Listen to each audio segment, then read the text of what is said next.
My name is Josh Walker. I'm 25 years old, a college student living in a shared apartment in the outskirts of Chicago. After searching for affordable housing, I came across a listing online for a room. The rent was cheap, and the apartment was in a quiet neighborhood, so I thought I'd lucked out. The only catch, I'd have a roommate. His name was Kevin, and according to the landlord, he was in his late 30s and had lived in the apartment for a few years. When I first met Kevin, he seemed normal enough. Quiet, maybe a little too quiet, but that was fine with me. I wasn't looking for a close friendship or anything. I just wanted a place to stay. He rarely left his room, except for late at night when I'd hear him moving around in the kitchen. We didn't talk much, which I found refreshing. But after a few weeks, things started to feel off. It began with small things. I'd leave my textbooks on my desk, only to come back and find them slightly shifted, as if someone had been flipping through them. My closet door, which I always left closed, would be ajar when I came home. At first, I brushed it off, thinking I was just being paranoid or forgetting small details. But then I noticed the lock on my bedroom door. It had clearly been tampered with. There were scratches around the keyhole, like someone had been trying to pick it. That's when the unease really set in. One night, after a particularly long day of classes, I collapsed into bed, exhausted. I drifted off quickly, but in the middle of the night, something woke me. I had this intense feeling of being watched, like someone's eyes were on me. My heart was racing, and I hesitated before opening my eyes. When I did, my blood ran cold. Kevin was standing at the foot of my bed, completely still, staring at me. His face was blank, his eyes wide and unblinking. He didn't say a word, just stood there, watching. I froze, too terrified to move or make a sound. After what felt like an eternity, I finally found my voice. "Kevin," I whispered, my throat dry. "What are you doing?" He didn't respond. He just kept staring, his eyes locked on mine. I couldn't take it anymore. I reached for the lamp on my nightstand, my hands shaking. As soon as the light flickered on, Kevin turned and walked out of the room, as if nothing had happened. I didn't sleep the rest of that night. I kept thinking about his expression, so blank, so unnatural. The next morning, I confronted him.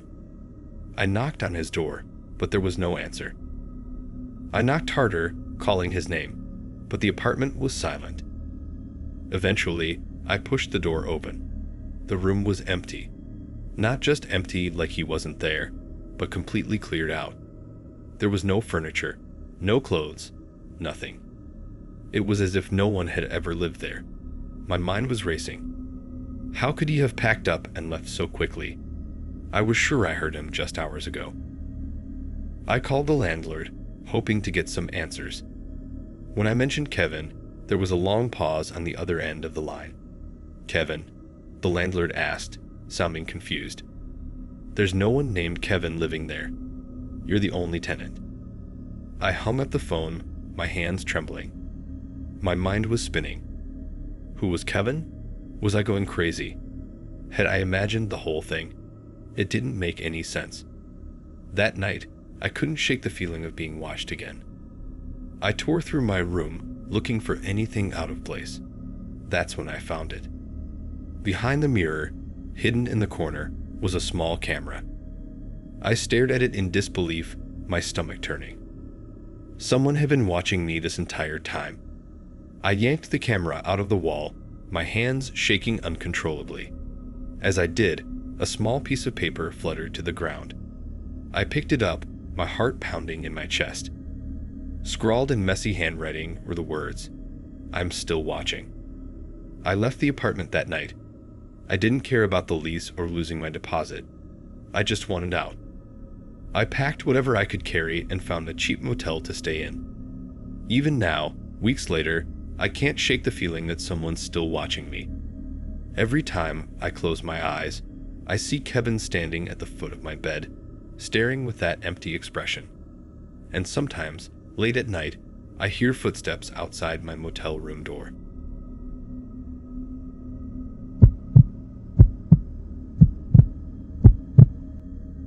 My name is Emily Davis.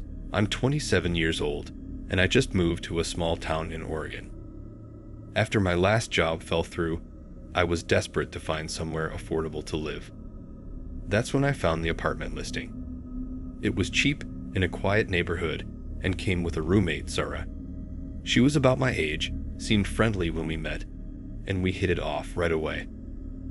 At first, everything seemed fine. Sarah worked odd hours and was mostly out of the apartment, which suited me since I liked my space. She was quiet, kept to herself, and was always polite. But then, after a few weeks, things started to change. I noticed Sarah acting strange. She'd disappear for days at a time, leaving no explanation. When she'd return, she'd look disheveled, with bruises on her arms and face. I tried asking her about it once, but she brushed me off, saying she had personal stuff to deal with. I didn't push her, but her behavior kept getting more erratic. Sometimes I'd hear her pacing around the apartment late at night, mumbling to herself. Once, I even woke up to the sound of her standing outside my door. I couldn't tell if she was just standing there or listening, but it made my skin crawl.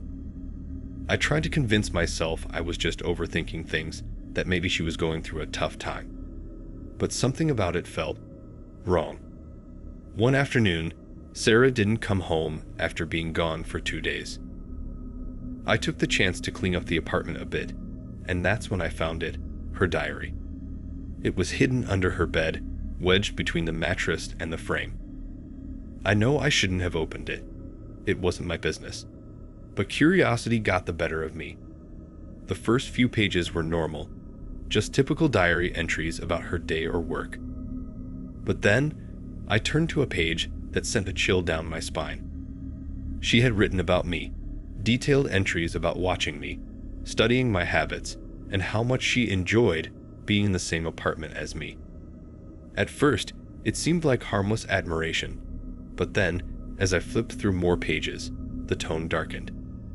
She started writing about violent fantasies about hurting me. She described, in vivid detail, how she would kill me in my sleep, how she would make it quick, but wanted me to see it coming.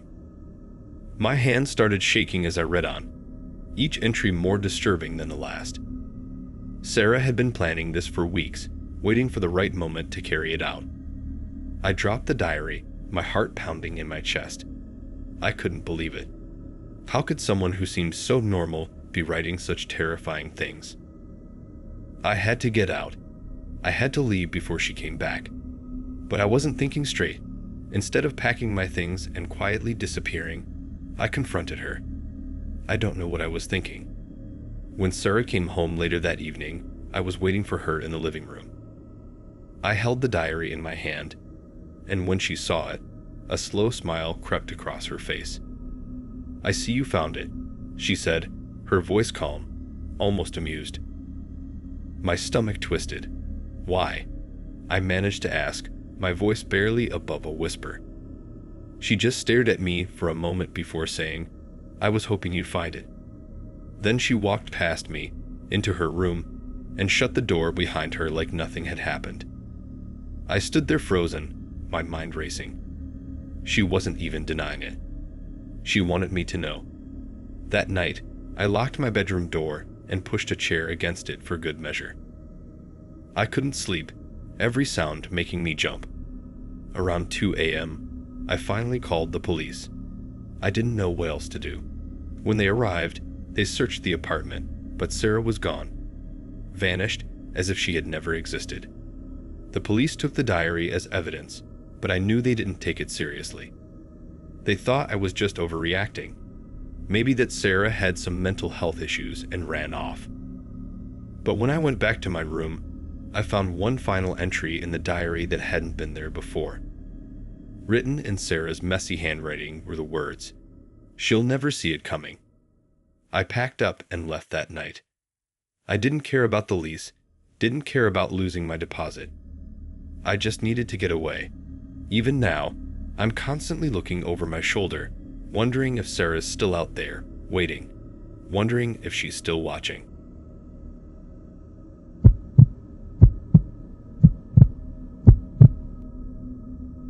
My name is Leela Hart, and I'm 26 years old. I moved to Portland about 6 months ago, trying to start fresh after a bad breakup. The apartment I found was small and affordable, and it came with a roommate.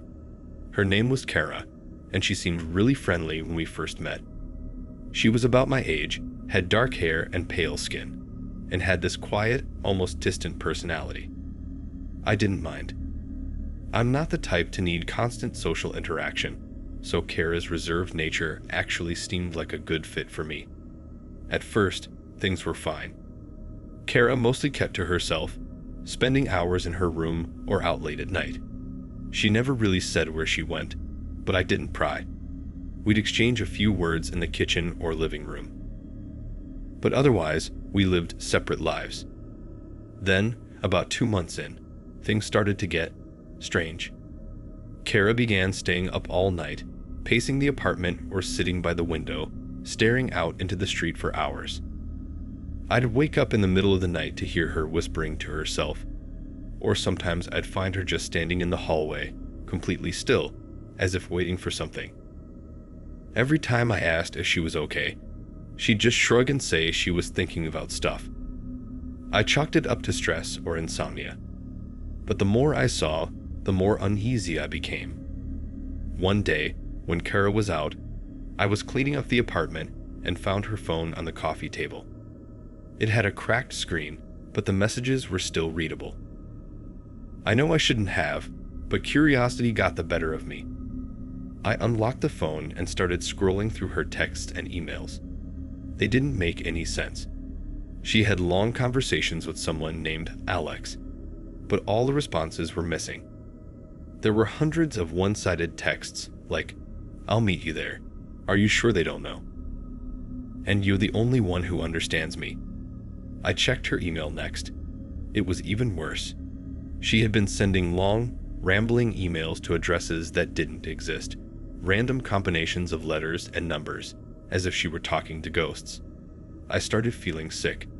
Who was Kara talking to? Why didn't any of her conversations make sense?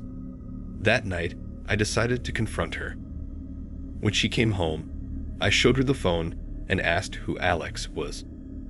Kara didn't even look surprised. She just smiled, a cold, distant smile, and said, "I thought you'd figure it out sooner or later." My blood ran cold. "Figure what out?" I asked.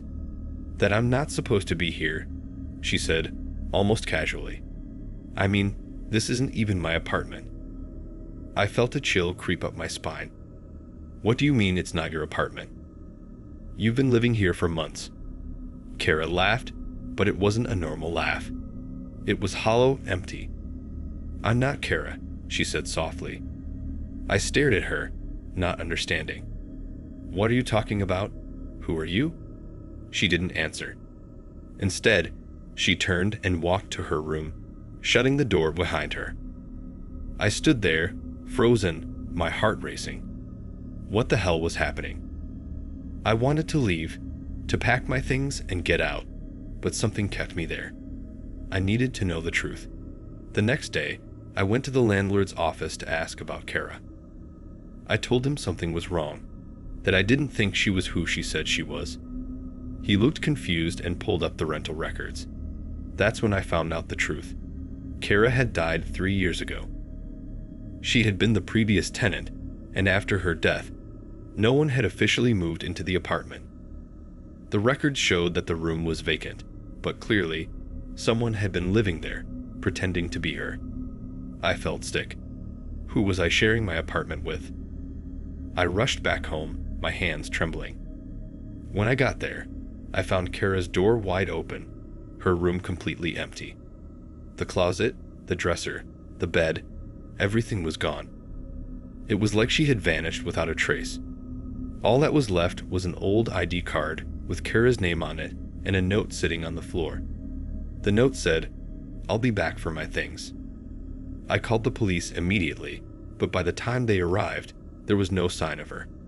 They took my statement and looked around the apartment, but it was as if she had never existed. No personal belongings, no trace of her anywhere. It was like she had erased herself from my life. I moved out the next day. I didn't care about the deposit, the lease, or any of that. I just couldn't stay there. I still think about it sometimes, about who she really was and why she had been pretending to be someone else. But what scares me the most is that note. I'll be back for my things. I don't know what that means, but I'm terrified she'll come looking for me next.